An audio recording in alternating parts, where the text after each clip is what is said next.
agama kita ni, kita nak dengar tazkirah dulu daripada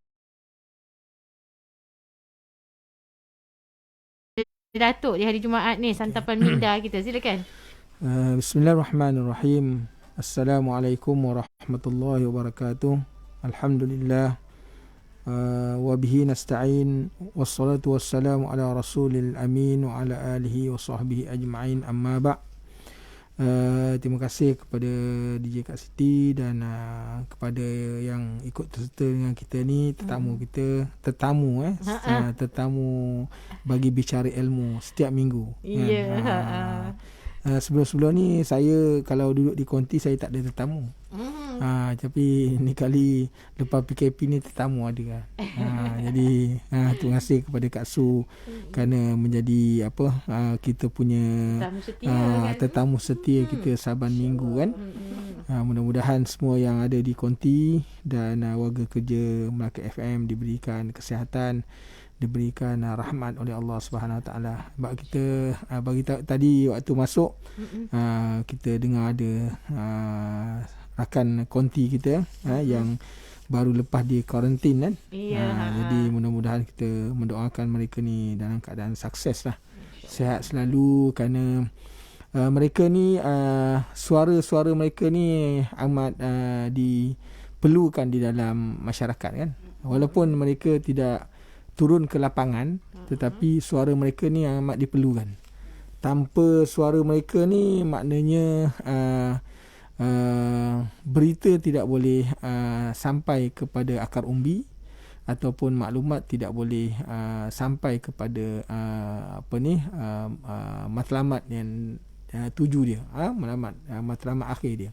Jadi kadang-kadang suara ni pun memainkan peranan sebenarnya. Daripada orang tak nak dengar jadi dengar. Kan? Jadi dengan sebab itu mudah-mudahan suara-suara mereka ni ceria sepanjang masa, insya-Allah kan. Okey. Pada Jumaat ini kita sekali lagi rasa melahirkan rasa syukur kepada Allah Subhanahu Wa Taala kerana diberikan waktu lagi, diberikan pinjaman umur dan nikmat iman dan Islam.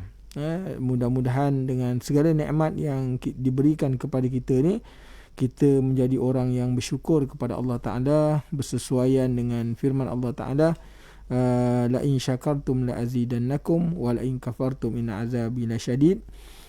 Sekiranya mereka syukur dengan nikmat yang kami berikan, nescaya kami tambah. Kalau sekiranya mereka kufur, maka Allah Ta'ala akan memberikan azab yang sangat pedih kan? Jadi pada pagi ini kita nak berkongsi tentang apakah perkara-perkara ataupun pengisian yang perlu dilakukan oleh seseorang apabila tiba pada hari Jumaat kan? Di antara pengisian-pengisian ataupun adab-adab yang perlu dipenuhkan oleh seorang Muslim atau seorang mukmin apabila sampai pada hari Jumaat. Jadi saya nak membawakan tentang kelebihan membaca suratul Kahfi dan membaca surah Yasin pada hari Jumaat ataupun pada malam Jumaat lah. Jadi di dalam hadis Rasulullah sallallahu alaihi wasallam, supaya sebenarnya nak bacakan hadis ni sebagai targhib, makna nak mengajak orang supaya jadi suka untuk ibadat kan. Bila dia tahu kelebihan tentang sesuatu tu, jadi dia akan terdorong. Mudah-mudahan dengan kita menyampaikan ini, kita akan dapat maknanya pahala seperti mana orang yang melakukan kan. Jadi tu di dalam hadis Rasulullah sallallahu alaihi wasallam menyebutkan, man qara'a suratal kahfi lailatal jum'ati au yaumal jum'ah u'tiya nuran min haitsu yaqra'uha ila Makkah.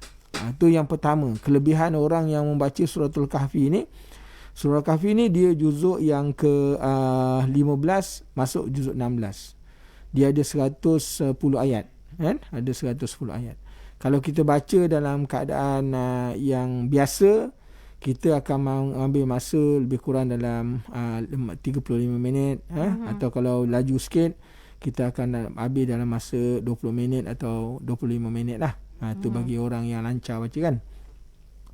Jadi Rasulullah kata, siapa yang membaca surah Kahfi pada malam Jumaat ataupun pada hari Jumaat, Allah Ta'ala akan memberi kepadanya cahaya. nur. Nur ni maknanya cahaya. Cahaya ni mungkin dengan sebab Allah Ta'ala beri cahaya ni mungkin cahaya petunjuk ataupun cahaya kebahagiaan dalam hidup kan, sehingga maknanya dia punya jarak cahaya ni daripada tempat dia baca, kalau dia baca di rumah ataupun dia baca di masjid, jarak dia punya jauh cahaya yang dia beri ni daripada tempat dia baca sampai kepada di Mekah, jauh dia. Itu makna satu jarak yang begitu jauh lah. Kalau kita naik kapal terbang, kita akan mengambil masa 8-9 jam kan, dalam buat tempoh berapa ratus ribu kilometer kan. Jadi dengan kita baca suratul Kahfi ni, Allah Ta'ala bagi nur dengan jarak yang begitu jauh sekali. Kemudian kelebihan yang kedua, ghufira lahu ilal jum'atil ukhra wa fuddila salasata ayyamin. Siapa yang baca surah Kahfi ni, kelebihan yang kedua, Allah Ta'ala akan mengampunkan dosanya daripada Jumaat dia baca. Kalau hari ni hari Jumaat dia baca kan, sampai kepada Jumaat yang akan datang, dalam tempoh seminggu. Kemudian ditambah lagi 3 hari lagi, ekstra lagi. Jadi jumlah yang dia dapat keampunan daripada Allah Ta'ala ni dalam tempoh 10 hari. Jadi kalau kita baca hari ni, maknanya 10 hari akan datang sentiasa dalam keampunan Allah. Sepatutnya Jumaat tu kita baca lagi, dapat lagi ekstra lagi kan, bersambung lagi Allah punya keampunan tu ke atas kita. Tu yang kedua. Dan yang ketiganya, wasalli alaihi sab'una alfi malakin hatta yusbiha. Siapa yang membaca suratul Kahfi ni pada malam ataupun siangnya, maka para malaikat seramai 70,000 malaikat akan memohon keampunan baginya kepada Allah Ta'ala, daripada kalau dibaca pada malam hari sampailah kepada subuh hari. Maknanya seramai 70,000 malaikat minta ampun untuk dia kepada Allah Ta'ala. Jadi 70,000 ni bukan sikit kan, terlalu ramai kan. Ini kalau dibacanya minggu depan, minggu akan datang kan, tentulah maknanya berganda-ganda, sehingga kalau dia kembali kepada Allah dalam keadaan dia tidak ada dosa kan. Jadi di sini dosa yang disebut sini ialah keampunan dosa ni ialah dosa-dosa kecil, kerana dia tidak melibatkan dosa-dosa besar lah. Dosa besar ni dia kena taubat nasuha. Jadi dosa-dosa kecil, macam mana banyak pun dosa ni akan diampunkan oleh Allah Subhanahu Wa Taala. Kemudian wa'ufiya minad da'i wad-dabilah wad-dabilah wa zatil jambi wal baras wal juzam. Dan orang yang membaca surah Kahfi ini, Allah Ta'ala akan sembuhkan segala penyakit dan penyakit bengkak yang ada dalam perut, ataupun penyakit panas dalam perut ataupun di dalam hati, dan dijauhkan daripada penyakit sopak dan penyakit kusta. Ini kelebihan ya. Jadi kalau orang ada masalah perut kan, mungkin ketumbuhan ataupun sebab usus dan sebagainya kan, ataupun mungkin ada kanser, kena benda dalam kan, dalam hati, dalam badan dia. Cuba amalkan suratul Kahfi, kerana dia punya fadilat yang begitu besar. Dengan izin Allah Ta'ala, kalau kita amal, kita yakin kan, mungkin dia boleh menjadi penyembuh. Kerana Al-Quran ini, untuk makluman kita, dia bukan setakat untuk kita baca je. Allah Ta'ala memberikan kepada Quran ini, dia boleh menjadi penawar, syafi'un musyaffa', kan, menjadi maknanya penyembuh kepada segala penyakit. Jadi dengan kita yakinlah kan. Dan yang terakhirnya, kelebihan baca suratul Kahfi ni, wa fitnatid dajjal, dan dia akan terhindar daripada fitnah dajjal. Dajjal ni, apa yang dimaksud dajjal ialah, dajjal ni bermaksud pendusta ataupun pembohong besar. Jadi Dajjal ini merupakan salah satu daripada alamat tanda kiamat besar. Apabila dia dizahirkan, dan Dajjal ni akan dizahirkan di Syria. Dah disebut mana tempat dia dizahirkan. Kalau pergi di Syria, ada satu masjid namanya Masjid Bayda, Masjid Putih. Dekat situlah dia akan dizahirkan. Dan dia ni Allah Ta'ala beri dia hidup dalam tempoh 40 hari. Dan dalam tempoh 40 hari ni Dajjal dia boleh round semua. Satu dunia dia akan sampai. Tidak ada satu tempat pun di dalam dunia yang dia tak sampai dalam tempoh 40 hari. Kita kata macam mana dia dalam tempoh 40 hari nak sampai kan? Tapi kita kena ingat bahawa tempoh 40 hari ini, satu hari daripada hari pertama dia dizahirkan, satu hari itu menyamai tempoh 1 tahun. Itu hari yang pertama. Hari yang pertama dia dizahirkan, dia punya tempohnya jarak setahun. Maknanya 360 hari. Jadi tidak mustahil lah. Kan? Dan hari yang kedua selepas tempoh 1 tahun, yang kita kata jarak dia 360 hari. Hari yang kedua, dia punya tempoh sehari itu ialah jarak sebulan. Dan hari yang ketiga, daripada tempoh 40 hari itu ialah jarak seminggu. Dan hari yang keempat seperti mana hari-hari biasa. Jadi tapi 40 hari ya. Tapi yang sebulan, yang setahun tu, dan disebutkan bahawa ketika mana Dajjal ini dizahirkan, tidak ada orang yang boleh selamat iman dia. Banyak yang akan menjadi kufur kepada Allah Subhanahu Wa Taala. Kalau dia tak kuat iman, memang dia akan kufur. Jadi dengan sebab itu, untuk mengelak orang yang hidup pada waktu Dajjal ini dizahirkan, maka dia kena membuat maknanya perisai diri, membaca suratul kahfi, dia boleh selamat dengan izin Allah. Jadi Dajjal ni, orang tanya, Dajjal ni kita boleh kenal tak boleh kenal? Dajjal ni ketika mana dizahirkan, semua orang boleh kenal. Orang bodoh ke, orang pandai ke, semua boleh mengenal Dajjal. Sebab apa? Dajjal ini dikenal kerana di antara dua kening dia, dua kening dia ni tertulis perkataan kafara, makna kufur. Jadi orang yang tak pandai baca pun boleh tahu. Dan salah satu daripada mata dia tu, sebelah mata dia akan terkeluar. Dia punya mata tu yang terkeluar tu sebesar biji anggur. Dia sebutkan. Itu sifat dia. Dan dia Dajjal ni, dia pengikut-pengikutnya ramai. Bahkan bergerak dengan dia ni ialah terdiri daripada Yahudi, kan? Tentera Yahudi. Dan Dajjal ni dia punya bentuk tubuh badan dia, kaki dia ni dia tak lurus macam kita kan. Kaki dia melengkung. Dia melengkung. Sifat dia tu, kaki dia melengkung.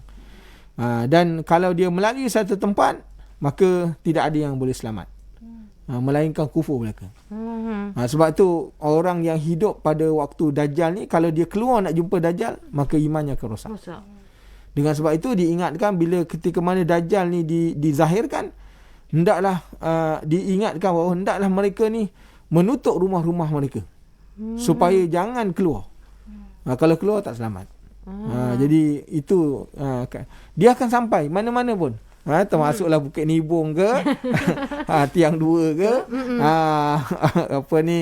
mungkin Tanjung Bidara ke, mana-mana tempat dalam tempoh 40 hari itu, tidak ada satu tempat pun yang dia tak sampai. Semua tempat dia sampai. Jadi yang bimbangnya ialah waktu Dajjal ni dia dizahirkan, maka pada waktu tu ramai yang kufur dengan Allah Ta'ala. Ni yang kita nak kena, dengan sebab baca surah kahfi ni, suratul kahfi ni, dia boleh menjadi maknanya perisai untuk mengelak daripada berlakunya fitnah dia tu, yang iman kita boleh rosak. Ini kelebihan membaca suratul kahfi lah. Dan satu lagi ialah pada hari Jumaat juga kita disunatkan untuk membaca surah Yasin. Apa kelebihan baca surah Yasin ni, kan? Supaya hari ni kita bila dengar, kita akan jadi terdorong lah. Saya tak tahu punya baca surah kahfi ni banyak pahala, banyak kelebihan dia. Dan baca surah Yasin ni banyak pahala dia, kan? Banyak kelebihan. Disebut dalam hadis Rasulullah sallallahu alaihi wasallam, man qara'a Yasin ghufiralah. siapa baca surah Yasin, dia akan diampunkan. Surah Yasin ni dia juzuk yang ke-21 22. 22 23. Dia muka surat 440 kalau kita buka, dan dia ada jumlah ayatnya ialah 83 ayat. Kan? Kalau kita baca dalam keadaan biasa ni 20 minit selesailah. Kan? Okey. Jadi orang yang membaca surah Yasin ni Allah Taala ampunkan dosa dia. Dosa yang macam mana? Dosa-dosa kecil lah. Yang itu yang pertama. Wa man qara'a wa huwa ja'iun syabi'. Siapa yang baca dalam keadaan dia lapar, dan saya dikenyangkan. Sebab tu baca surah ni pun boleh jadi kenyang. Boleh jadi kenyang. Sebab tu kalau kita ini lapar betul, makanan tak ada, mungkin waktu darurat, makanan tak ada, maka baca surah Yasin, niat Allah Ta'ala bagi kenyang. Dan saya kenyang. Kan? Itu tak perlu makan. Itu makan yang luar biasa. Kan? Allah Ta'ala bagi kenyang dengan tanpa ada masuk dalam mulut. Kan? Okey, itu yang kedua. Kemudian waman qara'aha wa huwa dhallun hudiyah. Makna siapa yang baca surah Yasin pada hal dia sesat, nasaya Allah dapat petunjuk dia. Maka kalau dia tersesat mana-mana tempat kan, dia baca surah Yasin. Contohnya pergi Mekah. Mekah tu kita tak pernah sampai, cari-cari pintu tak boleh keluar kan. Tak. Cari hotel, mana hotel semua sama je. Kita pun tak ingat sampai kat situ. Tu tempat yang agak luar biasa kita. Cari-cari hotel tak jumpa, baca surah Yasin. Atau waktu pergi haji, muasasah kita tak tahu tempat penginapan kita ni, kemah semua sama kan. Kita tengok tak boleh, baca surah Yasin, dan saya ditunjukkan, Allah Ta'ala tunjuk jalan keluar pada kita kan. Kemudian yang seterusnya, waman qara'a wa lahu dhallatun wajadaha. Siapa yang membaca surah Yasin, kalau dia kehilangan sesuatu, baca surah Yasin ni, Allah Ta'ala akan kembalikan balik. Jadi kalau letak kunci kat mana, payah carilah kunci, habis naik Grab lah pergi kerja kan. Seminggu naik Grab pergi kerja. Balik-balik baca surah Yasin, lepas sembahyang baca surah Yasin, ya Allah tunjukkanlah mana. Rupanya bawa sejadah je. Jadi kan, jadi kita kadang kita lupa sebenarnya ada mana amalan-amalan yang boleh kita buat kan, untuk kita dapat kembali benda yang itu. Kemudian waman qara'a inda ta'ami khafa qillatahu kafahu. Siapa yang membaca surah Yasin ini dalam keadaan dia baca pada makanan yang ditakuti akan kekurangan, nasaya memada dia. Contohnya kita masak air raya kan, jemput staff ramai. Staff pula jemput anak-anak waris-waris dia datang. Kita masak untuk 20 orang je, yang datang 40 orang. Lama jangan ni, aku kena topak ni, kena pergi kedai tak. Jadi kalau kita bimbang orang ramai, maka makanan yang sebelum kita bagi makan tu baca surah Yasin. Baca surah Yasin. Kan? Macam Rasulullah kan. Rasulullah sallallahu alaihi wasallam dalam peperangan Khandaq, ketika mana peristiwa menggali parit kan. Waktu tu musim sejuk dan makanan tak ada. Ada sahabat ini kena kesian Rasulullah lapar, dijemput Rasulullah. Rasulullah panggil semua pula. Dia panggil untuk 2-3 orang kan. Orang rumah masak untuk 2-3 orang je. Kali yang datang ramai, dah orang rumah pun susah hati. Dia kata, abang ni saya beri tahu panggil sikit aja, ni panggil ramai buat apa? Jadi Rasulullah kata, adakah makanan tu tadi sentuh atau dibuka? Maka kata isteri sahabat ni, belum lagi ya Rasulullah. Dia kata jangan buka. Biar aku yang menyendukkan. Jadi ketika ni nak tengok mukjizat lah. Mukjizat bahawa makan sedikit cukup untuk banyak. Kan? Jadi Rasulullah pun sendukkan, dipanggilnya 10 orang, masuk 10 orang, lepas tu masuk makan, dah habis kenyang betul makan. Keluar 10 orang tadi, makan sampai kenyang betul. Bukan kata sikit, kenyang sungguh. Jadi Rasulullah senduk sampai diriwayatkan 1000 orang makan. Kan? Tapi makanan tu tak terusik sedikit pun. Tapi kita jangan buat macam tu lah. Kalau kita buat memang tinggal periuk. Kan. Tapi nak tunjukkan kelebihan surah Yasin ni, kalau kita bimbang pada makanan, takut tak cukup, baca surah Yasin.